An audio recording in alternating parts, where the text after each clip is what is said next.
Welcome to another episode of Behind the Dreamers. I'm your host, Jennifer Loehding, and we are talking to the achievers, the creators, the magic makers, and the dreamers. These are our friends. These are your friends, and they are living the extraordinary. Well, today we are going to be diving into the world of entrepreneurship and innovation with a guest who's made significant waves in product development. Our focus is on individuals who not only dream big, but also turn those dreams into reality, impacting the market and those around them. So I'm excited to chat with him. You're going to get to hear from him in just a few minutes. But before we do that, we need to do a quick shout out to our sponsor. This episode is brought to you by Walt Mills Productions. Need to add excitement to your YouTube videos or some expert hands for editing? Look no further. Walt Mills is the solution you've been searching for. Walt is not only your go-to guy for spicing up content, he's the force behind a thriving film production company with numerous titles in the pipeline. Always on the lookout for raw talent, Walt is eager to collaborate on film and internet productions. With a background deeply rooted in entertainment and promotion, Walt Mills leverages years of skills to give you the spotlight you deserve. Want to learn more about Walt and his work? Head on over to waltmillsproductions.net and let your content shine. All right, so now that we've done that, you're going to get to meet my guest today, David Ask. He's a luminary in entrepreneurship and the creative genius behind StatGuardPlus.com. His invention has secured a prestigious spot in over 3,000 retail outlets, including giants like Home Depot and Lowe's. Beyond his commercial success, David leads 2 mastermind groups for the esteemed ISI Mastermind, nurturing a community of forward thinkers. He's not just about business. He's also deeply committed in personal growth, overcoming challenges, and helping others find their unique purpose. As a lead coach for Dr. Andy Garrett's True North Blueprint, he guides individuals to become the most resilient version of themselves. But there's also more to David than business. He is also a talented singer, gracing stages nationwide with a voice that has often been compared to Bocelli and Josh Groban. So, David, welcome to the show. I'm so excited to chat with you today. Well, thank you for having me. This is a treat. It's going to be so much fun. Don't you love those bios? I always have fun. It's my favorite part of the show. They are. And of course, I hired someone else to write that, just a little bit of a tee up. We all know that, on face value, right? You kind of hit the high points. And at the same time, there's a whole lot in between to get there. And, and life there's never a straight path, is there?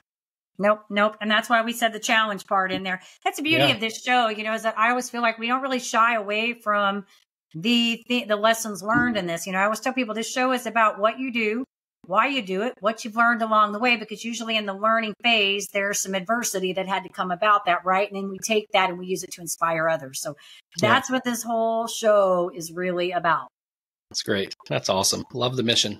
Yeah. So let's talk about you. Let's talk about what you've got going on, because you've got a lot of things here. I mean, I feel like you're got your hands in a lot of different areas, but I think the overall thing here is a lot of inspiration and creativity throughout all of this. So I'd love to know tell us a little bit about the product, what kind of led to that, and where you're going.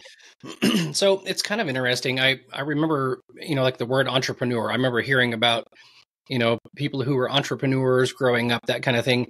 And what was weird is there was a bit of a mixed reaction, with regards to, people that kind of had that title, as it were. Like some people would kind of roll their eyes, and some people would be, a bit more kind of astonished that someone, kind of had different irons in the fire and had multiple revenue streams and, just a different way of operating. Because most people, I think the statistic actually is, the personality of a true entrepreneur, there's only about 5% of the population that, kind of really, have those personal, characteristics and so on. By the way, I'm sure you're probably familiar with the book, The E-Myth, and by Gerber. And we just went through that with a mastermind at the Nashville Entrepreneur Center just for the last 8 weeks. And it's fascinating, right? You've got in a business, you have what he defines as an entrepreneur. You have a manager that's kind of in the middle, and then you have a technician that's doing the work. And it's fascinating how many people, start up a business and realize that they're sitting in the wrong seat on the bus. And that's kind of my story. Back in the day, I guess you don't know what you don't know, right? So I just figured, hey, I'm going to pick an idea and run with it, and I'm going to do everything. And so largely most of my life was trying to, do a side hustle, all these types of different activities and so on, while simultaneously not only working a full-time job while I'm trying to get my side hustle going, but then trying to sit in every seat on the bus and operating in massive areas of weakness and feeling, imposter syndrome and stuck and frustrated and all that kind of thing. And I'm grateful that I, was turned on to some, new ideas, right? And largely that's because I started hanging out with people who just thought differently than I did, and reading books and podcasts and everything else that really helped shape the way that I'm operating now. So you asked the question, and I'll kind of get to it this way. So what am I doing now? And I'll just kind of back into things. So right now I run a business called Quorum Global.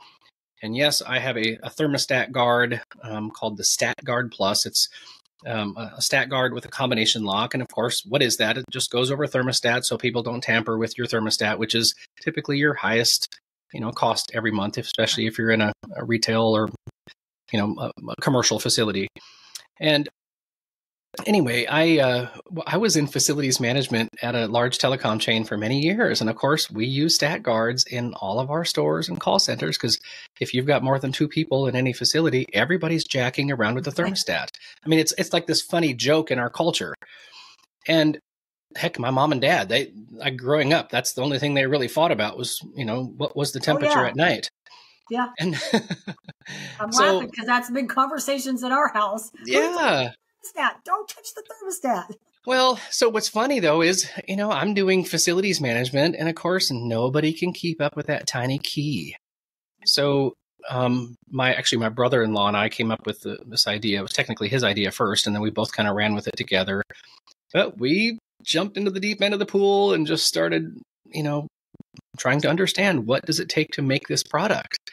And, everything from molding to plastics injection, processes and all those things, prototyping and so on.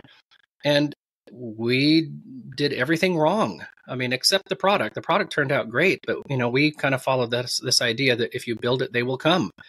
And that's just not true. It's very limited thinking. So for 4 years, we had, 7,000 thermostat guards sitting in a garage, and we're trying to get it out there and figure out how to grab attention and all that kind of stuff, which we all know is not easy. So anyway, jump ahead, right, a decade, and I ended up buying him out. So, my wife and I, we ended up figuring it out. And during that time, though, I realized a few things about myself. I am a creative. I'm definitely that 5% entrepreneur. I don't like details. I'm not a manager. I'm not a technician. I'm the guy who sits up at the top level. Thus, by the way, I love the title of this podcast, as a dreamer. That's me. And much of my life, I hung out with people who were managers or technicians. And I mean, they didn't even have the paradigm of an entrepreneur. Therefore, that was kind of a joke. Well, somebody who calls themselves an entrepreneur, that's just because they don't know how to do anything, and they can't stick with anything. And right. Well, guess what? I have a wide skill set, a wide variety of things that I love doing. I am definitely a creative. I'm working on 9 different products right now. Wow. I've recorded 3 records. I've sung on stages all over the world. I had a children's book published about 5 years ago. I'm working on another children's book right now. And what's really wonderful is I have an income stream, being in retail, that allows me to do a variety of things. So I realized, it was, you got to have something that's winning, right? To kind of, cover the bases, because if you're wondering how you're going to pay your mortgage every month, forget about personal development and creativity. That goes right out the window. Right. Whatever Dave Ramsey said, money is pretty close to air. Try to live without it. Right. And so here's what's fascinating though is I'm 49 years old, and I've just kind of backed into this self-awareness in my 40s, and I realized, that I didn't know what I didn't know, and I was just thinking all kinds of things that I thought were true that just weren't, and operating in areas of weakness and not finding the right people to help me.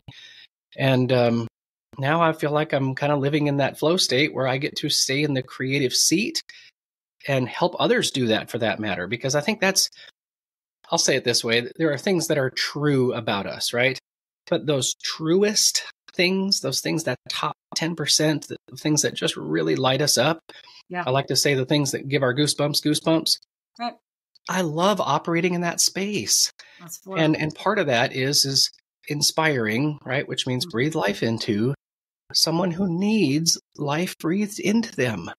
Because they were where I was 10 years ago. And man, I wish I had, several people around me to be like, hey, David, you're heading in the right direction.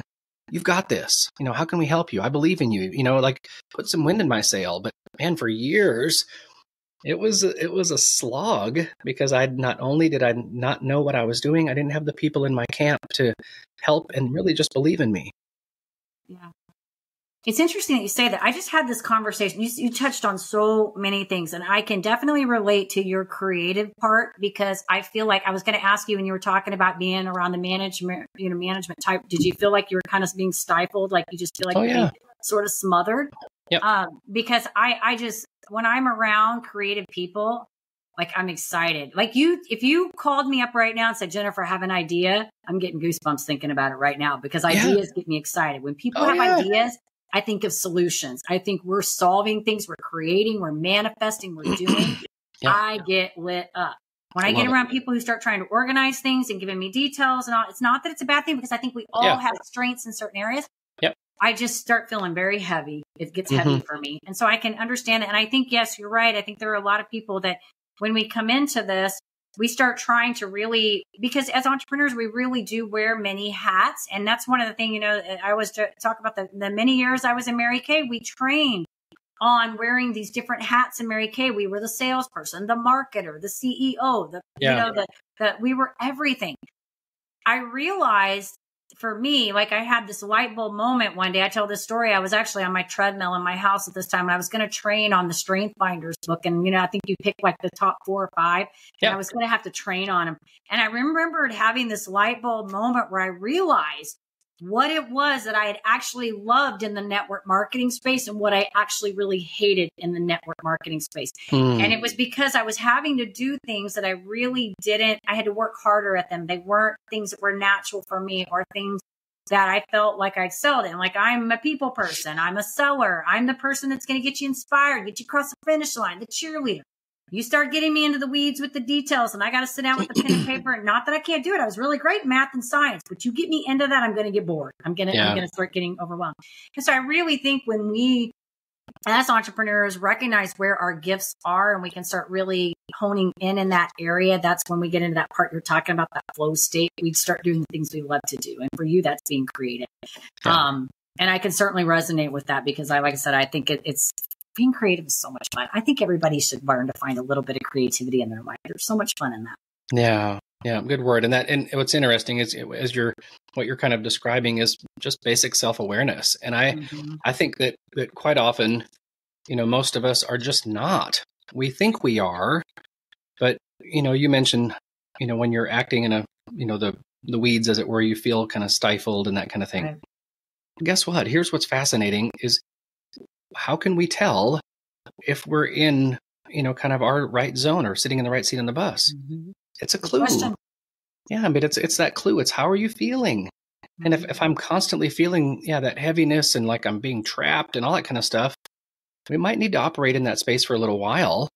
But for heaven's sakes, we need to understand this isn't working. And I need to, pivot here eventually to get into the, that flow state, as it were. Yeah. And you made a point, you have to pay your bills. We know that. And I know exactly what you're talking about, the Dave Ramsey thing. We used to say that in Mary Kay. I mean, like, what are you going to do? It's not having money ranks with breathing, And so I do think we have to put in our dues. There are times we do have to do things we don't want to do. Like there are things we studied in school that we absolutely hated. Like for me, history and English. I hated those 2 subjects. I didn't like them. We had to learn them, right? So I do think we have to do things that we have to do. But I do think, when you can get into a place, if you're in something and you're doing it every day and you're just miserable, like you're saying, that's the time to look and say, how am I feeling in this, right? And I think this is also a good call out, maybe if we're talking about companies, to the employers to pay attention to their people, because if their people aren't happy in the positions that they're in, this may be a good time to look and make sure, are we utilizing them in the best places that they need to be in, right? Like move them to another place or let them go.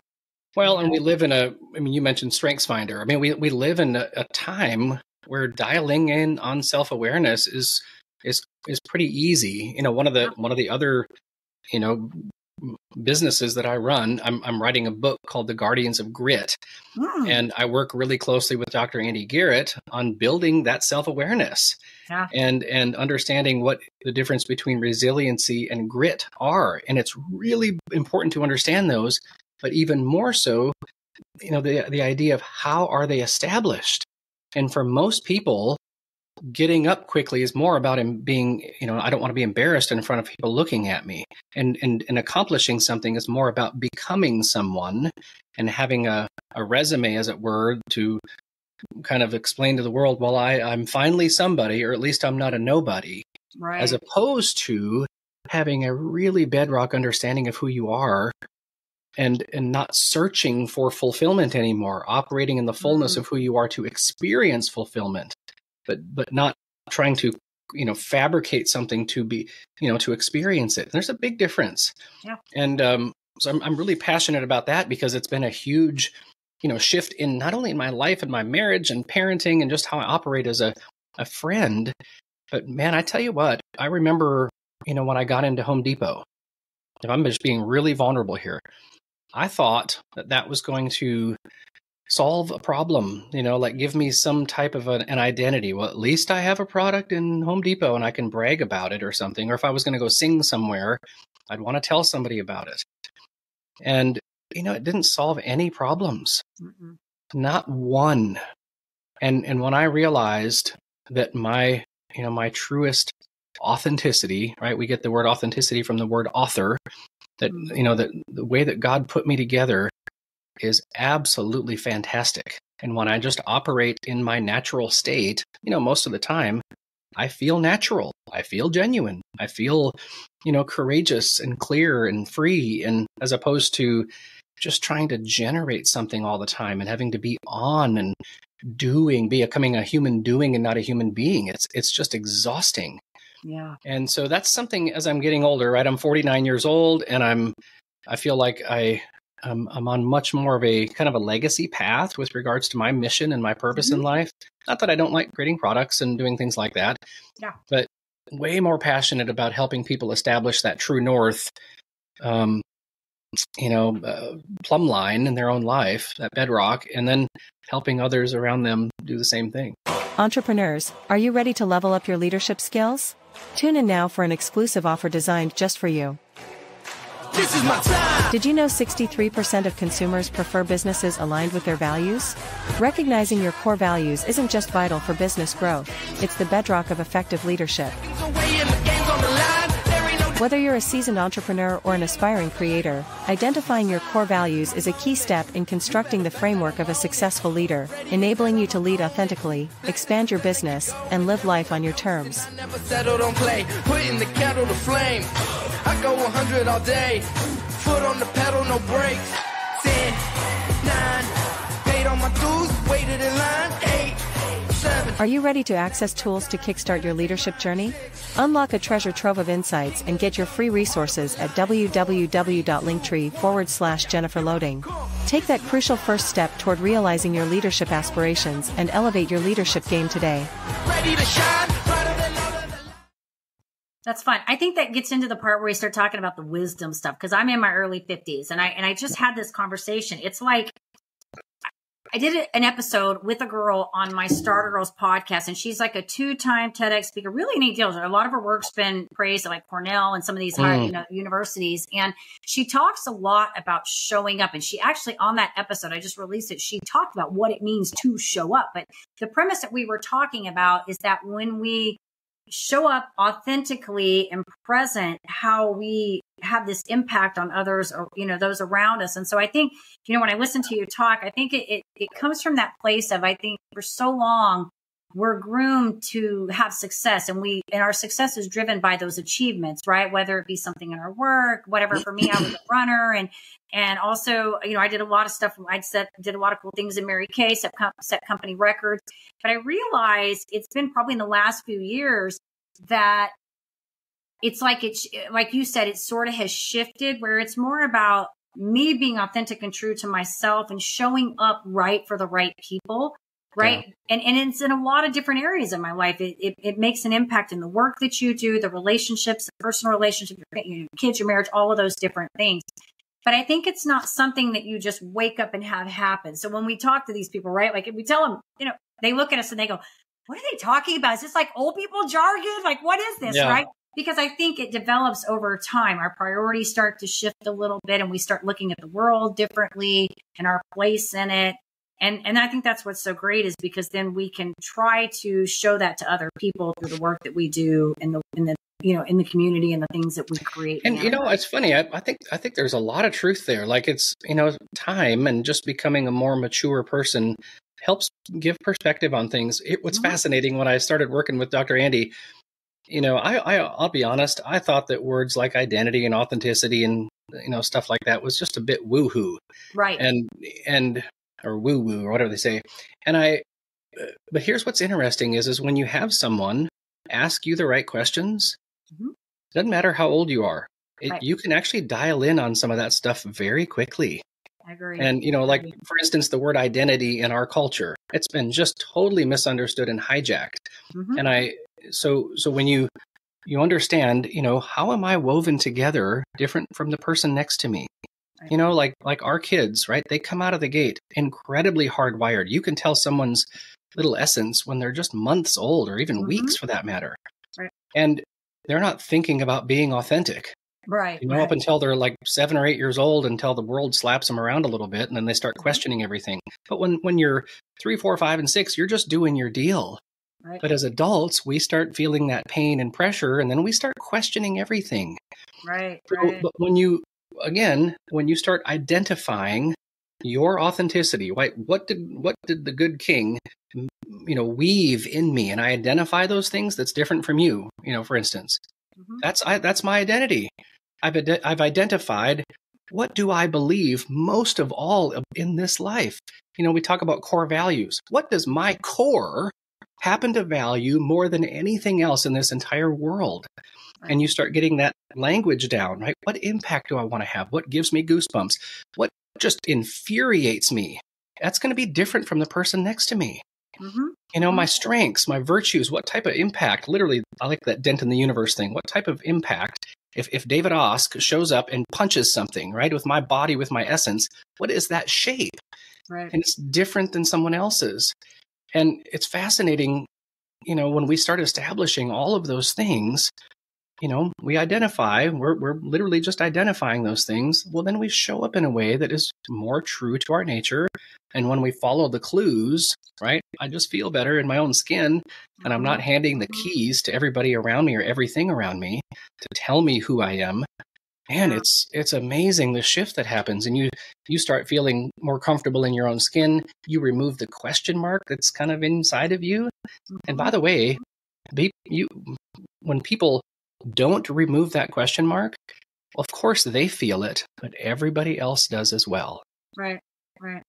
Yeah, it's hard. That was a very good explanation. Thank you for all of that, because it is hard to articulate that to people. But I think, in listening to all of that, in the very beginning, I want to go back to, you said somebody asking the right questions. And I think that goes back to finding your people, right? Like finding your people who can ask the good questions, because, it's a big deal. When I'm working with clients, if that's the one thing that I can tell people, it's like, who are the people that you're around? Who is your circle? Like, who are your people that you're engaging with every day? Because we don't know the impact of that until we know the impact of that. Those of us that have had great mentors, like, I always say I was lucky enough that in the space that I was in, I had mentors for 22 years. That's probably the best thing. If I could tell you anything that I took away from it, I learned a lot of great skills. I learned how to sell and coach and do all those things. But I think the biggest thing that I realized coming outside of that, and I just had this conversation yesterday with my husband, I said, I sort of miss Like I network now. I do a lot of networking. I know a lot of people in Dallas, but I purposely go out and I network because I need a community. I need a circle. Yeah. I need people because for those 22 years, I had that. It was a given. It was woven in our company culture and we had it. And when I came out of that, I realized how many entrepreneurs don't have that. Like they don't even know the value of that, right? Until they get in and they realize how important it is. So I think the right people asking you questions, it doesn't matter what age, like you said, the right people, it could be somebody young.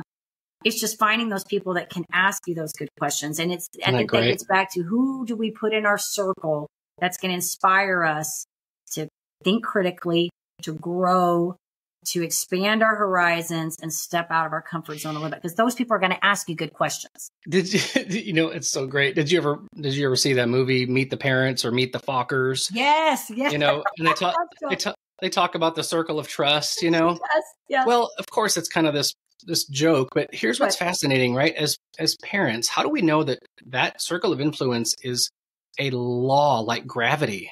Yeah. Because as parents, we instinctively do not want our kids caught up in the wrong crowd. Right. Because we know full well, I'm talking a visceral, oh no, please don't hang out with those kids. And that is what it is.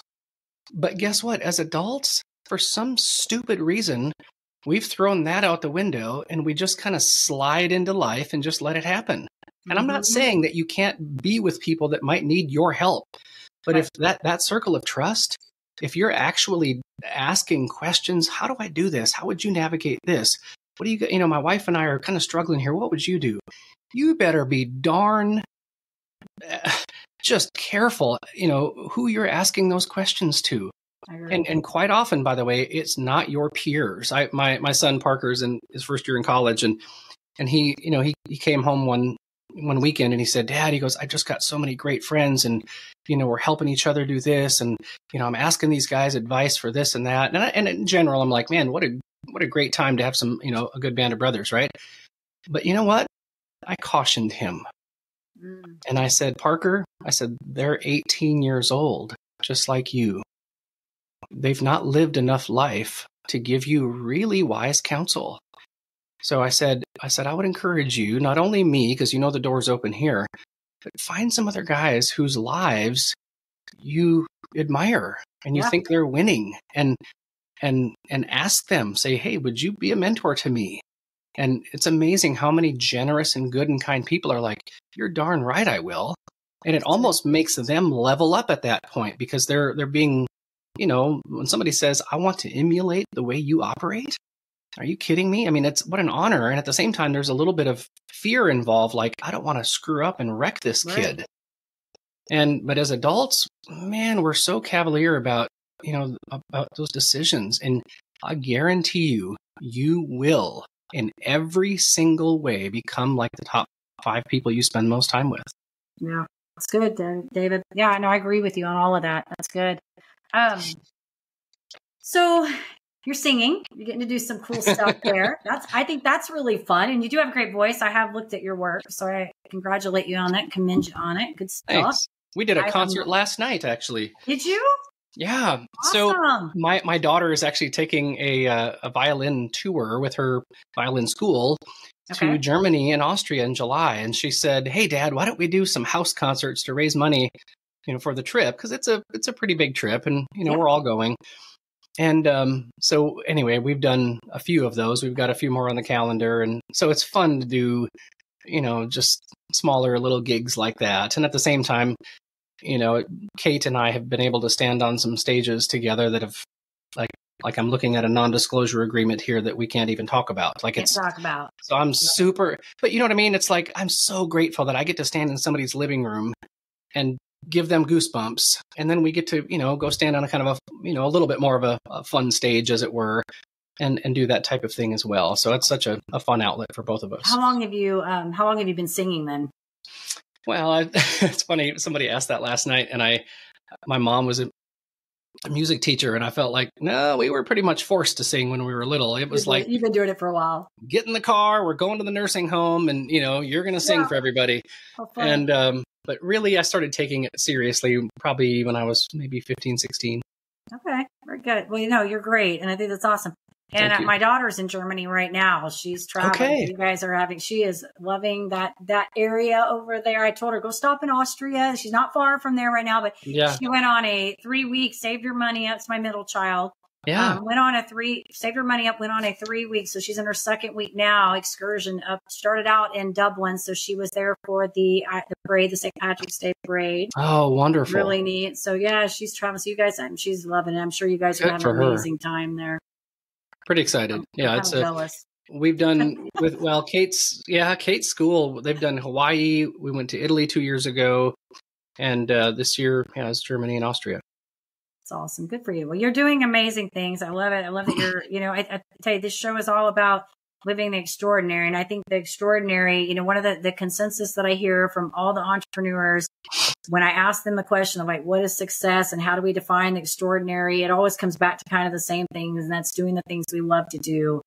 And I think that always comes back to authenticity. I think it's so important. And I would say that, especially if there's someone a bit younger in your 20s and so on, please don't compare yourself to someone in their 40s.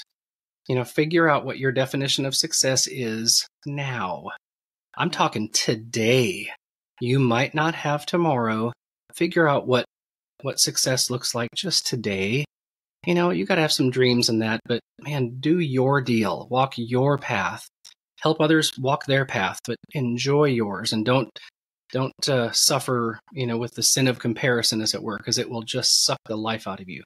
Yeah, it's hard to do with social media. I know. I feel like we've all been there, but I think I think you touched on so many points. Like I didn't even have to ask you because you answered so many of my questions in this whole dialogue we had.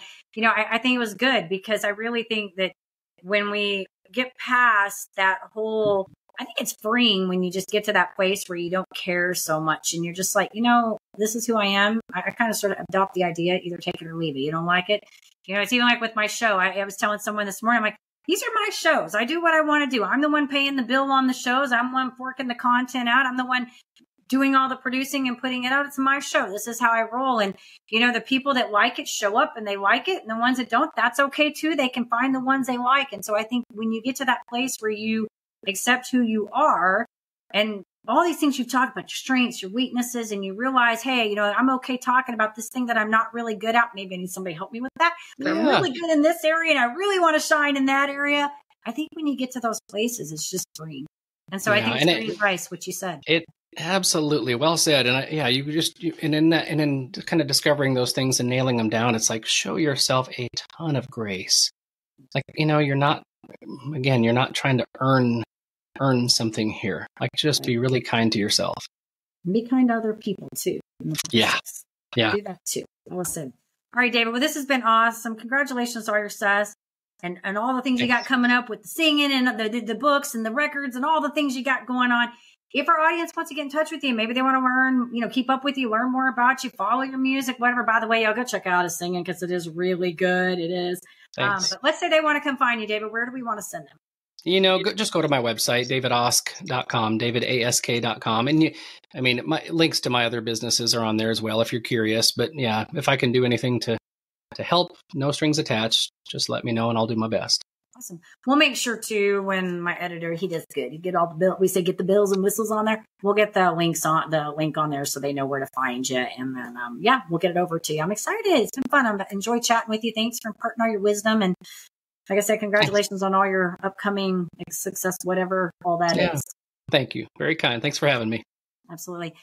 Listeners, we appreciate you. Thank you for tuning in. And of course, if you enjoy the show, head on over, give us a review on Apple. You can check us out on YouTube, hit that subscribe button so we can keep sharing all these incredible stories with these amazing people. And as I always say, to live the extraordinary, you must start. I was going to say something else, but in order to start, you got to make a decision. So you guys take care, be safe, be kind to one another, and we will see you next time.